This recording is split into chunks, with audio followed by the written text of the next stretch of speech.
সেলিম সাহেবের কাছ থেকে বোঝা বা জানা সম্ভব হয় এইখানে এই কাগজটাতে মানে যে লোগোটা আমরা দেখতে পাচ্ছি বা এখানে যে সাইনটা আমরা দেখতে পাচ্ছি, এই একদম তলায় আমি একটু দেখাতে বলবো, হ্যাঁ এই যে এইখানে যে সাইনটা আমরা দেখতে পাচ্ছি এটা মোহাম্মদ ইউনুসের। এখানে অন্তত সেই বিষয়টা আমরা দেখতে পাচ্ছি যে মোহাম্মদ ইউনুসের এখানে একটা সাইন, আর এইখানে যে উপদেষ্টা একদম খুব খুব স্পষ্টভাবে প্রধান উপদেষ্টার স্ট্যাম্পটা আমরা দেখতে পাচ্ছি।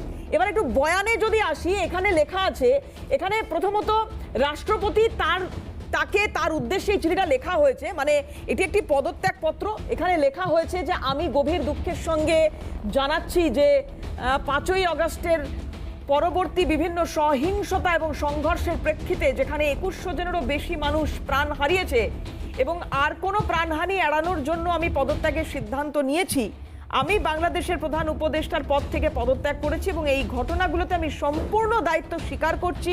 এদেশের জনগণের নিরাপত্তা কল্যাণের প্রতি আমার অঙ্গীকার সবসময় অটুট থাকবে।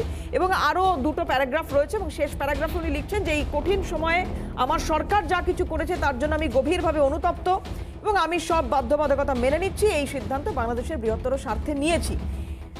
আবার বলবো, নিচে মোহাম্মদ ইউনুসের সই রয়েছে, বিনীত নিবেদক মোহাম্মদ ইউনুস।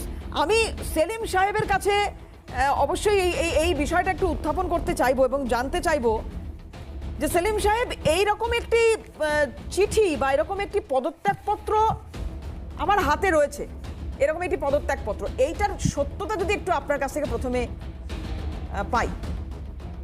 না দেখুন, আমাদের বাংলাদেশ থেকে আমরা যদি বলি বিষয়গুলি, এ ধরনের খবর আমরা আজকে সারাদিন বিভিন্ন মিডিয়া, সোশ্যাল মিডিয়া তো বিভিন্নভাবে খবরগুলি আসছে, কিন্তু আমরা পাশাপাশি বিভিন্ন আমাদের সরকারের বিভিন্ন দপ্তর থেকে খবর পাচ্ছি যে অনেক খবরই কিন্তু মানে ঠিক নেই, গুজব বা অপপ্রচার হচ্ছে।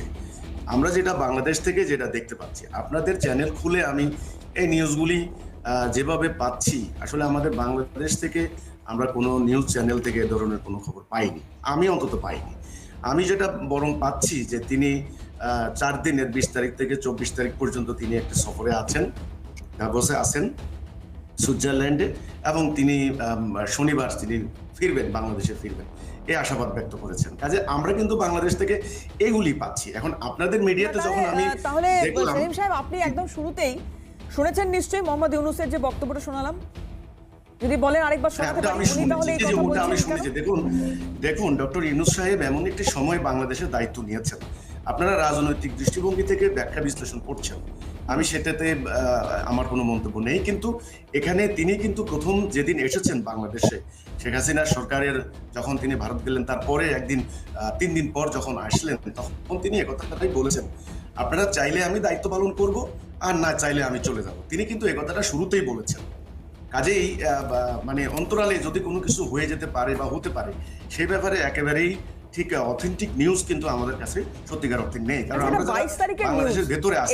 এই যে ছবিটা আপনাদের দেখাচ্ছি এবং আমি যেটা পড়েও শোনাচ্ছিলাম, এটা 22 তারিখ, মানে ডেটটা 22শে জানুয়ারি মেনশন করা, মানে 21 তারিখ ট্রাম্প ক্ষমতায় এসেছেন, 22 তারিখ এই একটি পদত্যাগপত্র ভাইরাল। 20 তারিখ শপথ নিয়েছেন, আর মানে মধ্যরাতে 20 তারিখ মধ্যরাতে রাত 1টার সময় উনি দেশ ছেড়েছেন। তারপরে এই পদত্যাগপত্র কি, আমি সেইটা জানতে চাইছি। জি, এই কাগজটা নিয়ে আমি আবারও বলছি, এই ধরনের অনেকগুলি খবর কিন্তু সোশ্যাল মিডিয়া বাংলাদেশের বিভিন্ন জনের মানে ওয়ালে আমরা দেখতে পাচ্ছি, বাট এগুলির কিন্তু কোনো মানে নিরপেক্ষ জায়গা থেকে তদন্ত করে আসলে সত্যিকার অর্থে বিষয়টা কি, সরকারের পক্ষ থেকে আমরা কোনো প্রেস নোট বা আমরা কোনো ডিক্লারেশন। সেলিম সাহেব, আমি আপনার দলটা নিয়ে একটু জানতে চাইবো, হিজবুত তাওহীদ, আপনাদের মূলত কাজ কি? জি, আমাদের মূলত কাজ হচ্ছে আমরা